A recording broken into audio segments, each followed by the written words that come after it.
Now, given that you've taken up this challenge of explaining in simple words what really happens when you switch on a light and see the bulb, what we need to do this is a cell. Now, I have no idea what this is.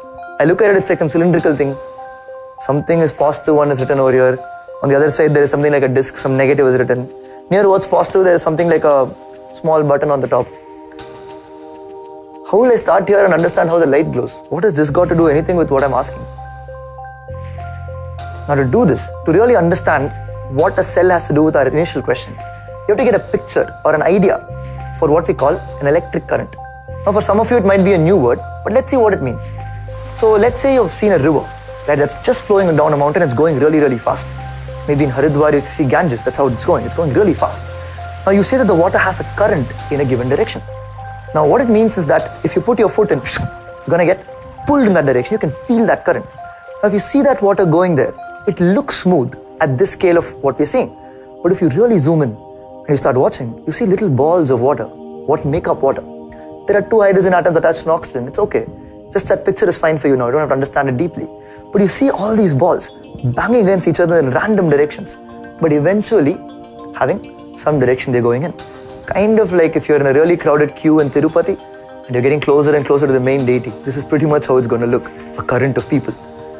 Now, if you replace balls of water with balls of air, which itself is a mixture of many, many kinds of balls, you get an air current, or what we call wind. But now, if you change scale, come back to some very real life objects, because all these are really small. Take tennis balls and put them in a pipe and let them all start moving in one random direction. You have a tennis ball current.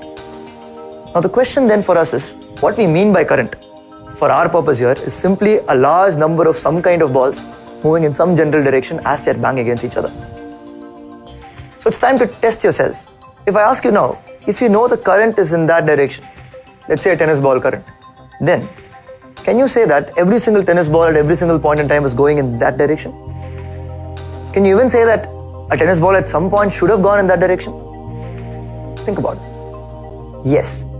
The thing to notice here is, even though the current might be in that direction, each of the individual balls might be going in some random direction.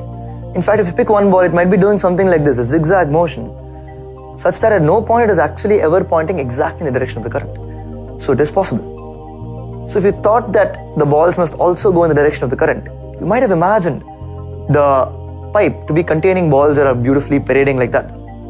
But in reality, you know that all we are saying when we say there's a current is that if you find a ball here, if you mark it, and then you look after some time, it will be somewhere over there. We are not telling anything about the actual path it's taking. You can take some random path like that. Never be exactly in the direction of the current. But if at some time you see it here, after some time, you can be sure it will be somewhere in that direction.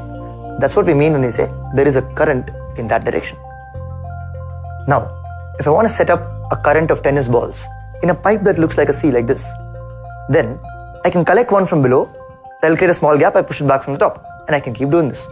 And after a while I'll get really bored. I can hire somebody to do it. Let me hire a man who is trapped in a box, which has only two holes, one below and one on top. So I connect the two ends of this pipe to those holes, and I bury this whole thing underground. You're thinking, what are we even doing? And why are we burying this person underground? We'll talk about that. You'll understand why we're doing this. But for now, here's a man buried underground with only two holes, right? And he keeps picking up balls from the bottom part and puts it on the top again, below, and he keeps doing this all the time, thereby maintaining this current of tennis balls into the box and out of it.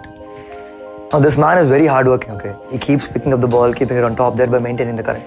But what if he gets tired and stops doing what he's doing? What will happen to the current of tennis balls? So if you watch what's happening, he's pulling a ball out, creating a gap, which is creating a gap on top, and then he pushes the ball back in over there. Now if he stops doing this after this, there's no gap created, there's nothing for anything to move. So all the balls are going to remain stationary. In other words, the current has stopped. Now let's take this man and put him under slightly different work conditions. Let's tell him, listen, the pipe is gone. Now there are some few balls below you. You carry them and do what you're doing before only. Carry one up and keep it up, but hold them there. So you're continuously doing this. After a while, he is holding a few balls on top, right? He has to do some work to do that, right? He's holding them there. And he's done some work to take them there. Now this picture of a man holding balls up, waiting for a pipe to someday come so that he can begin his current below, after which he can start doing his whole job. is our cell.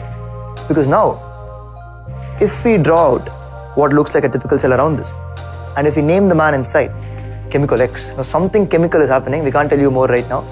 And then, if we tell you, instead of holding up tennis balls, this whole thing over there, those balls that he's holding up are smaller than even water balls, smaller than even air balls. They are balls that are extremely small, probably the smallest balls we know, called electrons. Now what these electrons are and all that and all, we'll learn later, okay? Then what if I tell you everything now, what you do in 7th, 8th, 9th, 10th and all. So that we'll learn later. So that was like a few minutes, right? And you already learned so much. If you want to learn much more, download the Byju's Learning app. We made hours and hours and hours of content just for you to learn. Hope to see you there.